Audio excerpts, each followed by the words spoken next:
Halo teman-teman, di tutorial kali ini kita akan belajar tentang Django 5. Pastikan juga teman-teman telah mengikuti tutorial lainnya di YouTube channel dari Halo Video Tutorial. Di sini saya telah mengupload beberapa sampel video tutorial terkait Python. Nanti teman-teman bisa mengikuti yang playlistnya adalah Flash API Tutorial, dan juga jika teman-teman tertarik untuk belajar Flash Tutorial, nanti teman-teman bisa mengikuti yang playlistnya adalah Flash Tutorial. Kita kembali ke pokok bahasan kita. Jadi Django saat ini telah berada pada versi 5.1. Di tutorial ini dan tutorial selanjutnya saya akan membahas tentang Django, tapi ini versi intermediate. Dan tentunya untuk mengawali versi intermediate dari Django tutorial, saya akan mengawalinya dengan men-setup project yang terlebih dahulu. Ini adalah hal yang basic, tapi nanti ini akan menjadi dasar dari tutorial-tutorial kita selanjutnya. Sekarang ke tag editor. Pastikan teman-teman telah berada pada mode Python Virtual Environment. Ketika teman-teman sudah berada pada mode Python Virtual Environment, kita bisa langsung menginstalnya menggunakan pip install Django. Oke, prosesnya sudah selesai. Kita bikin, setelah kita menginstalnya, sekarang kita copy library-nya ke dalam sebuah file dengan cara pip freeze requirement. Saya namakan filenya adalah requirement.txt. Jadi kita lihat ya. Jadi library yang ada defaultnya adalah Django 5.1.2, SQL Parse, dan juga ASCII-Ref. Oke, sekarang kita ke dokumentasi resminya si Django. Teman-teman nanti bisa juga dengan cara seperti ini, Python min-m Django version, ini untuk mengecek berapa versi Django yang ada di lokal komputer teman-teman. Ya sudah teman-teman install. Kita coba pengetahuan 5.1.2 sama. Oke. Setelah teman-teman membuat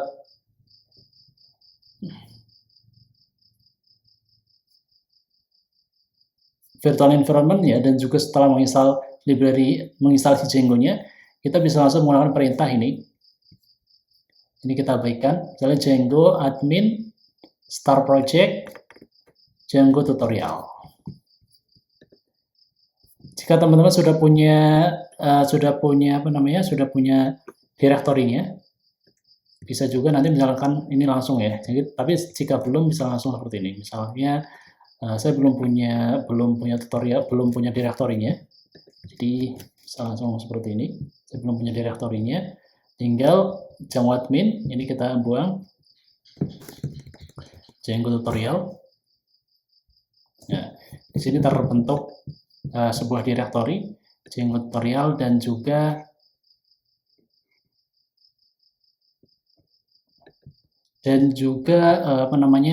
main projectnya, main directory projectnya. Coba saya hapus dulu. Saya akan hapus delete. Terus kita coba pakai ini, mk Django tutorial. Mkdir ini sebenarnya untuk membuat direktori. Kita buat direktori terlebih dahulu, di sini kosong. Terus kita jalankan yang tadi.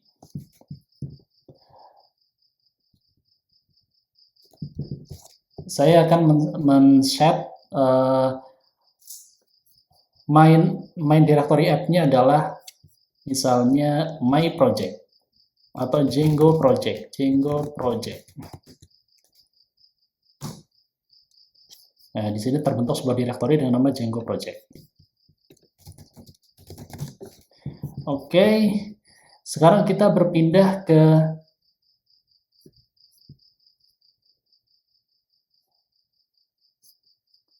sini, bagian ini.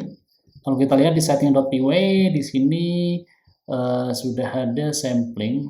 Secret key-nya defaultnya seperti ini. Ini secret key yang default dari si Django. Kita bisa mengubahnya. Misalnya saya ingin mengubah menjadi, misalnya ini saya simpan, terus ini, tapi ini saya ubah.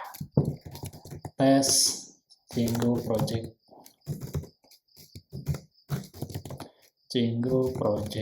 intermediate.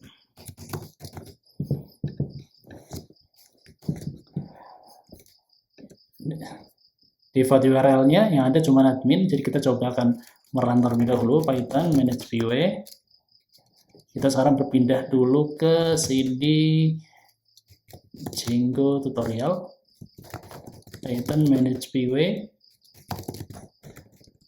run server. Oke, sukses. Compiler pertama sukses. Selanjutnya kita akan coba ikuti yang ada di sini. Kita akan coba membuat sebuah app dengan cara Python manage view start app. Saya misalnya namakan, kalau di sini namanya pool, saya akan ganti namanya menjadi home. Python manage view start app home. Ya, terbentuk sebuah app project dengan nama home. Ini adalah main projectnya. Di main project, app main project itu isinya ada setting, ada URL dan wsgi.py. Kita cek, ya isinya ini dong. Kalau di home, di app home itu ada migration. Bisa kalau misalnya ini nanti kita ingin menghubungkan Django dengan database misalnya MySQL atau Postgre dan sebagainya. Nanti di sini akan muncul history create, update, delete dari pada saat kita membuat table. Oke, kita sekarang bikin sebuah kelas atau index di views.py. Ini bisa kita ke home, kemudian ke views.py. Kita biar respon, kita import dulu.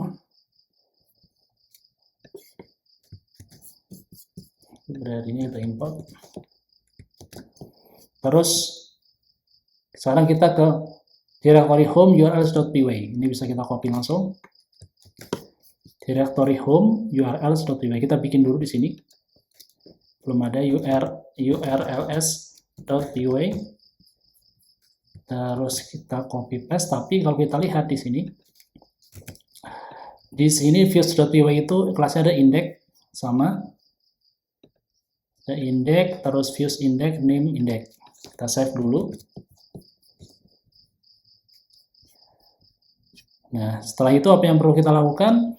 Kita berpindah ke main project, kita.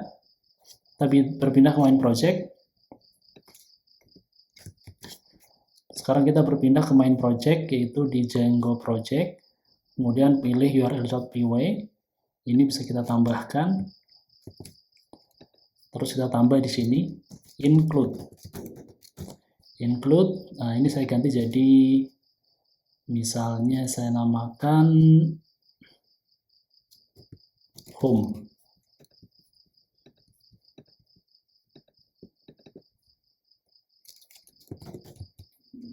home.url.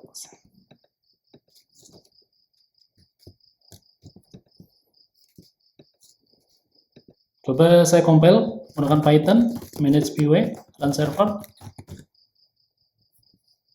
Portnya adalah 8000.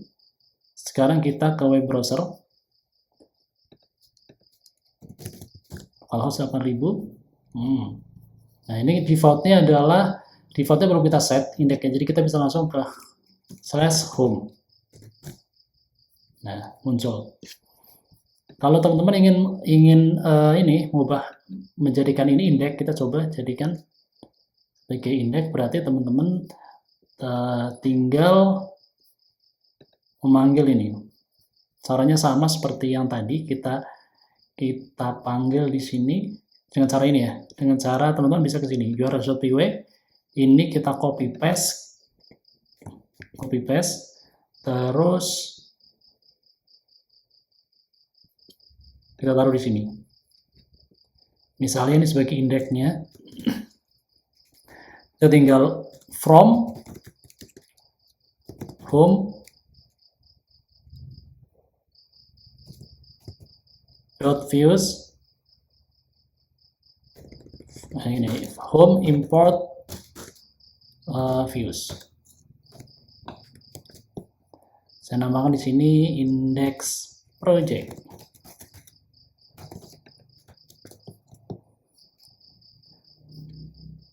Dia otomatis ketika kita mensimpan perubahan, otomatis si compilernya Django akan jalan.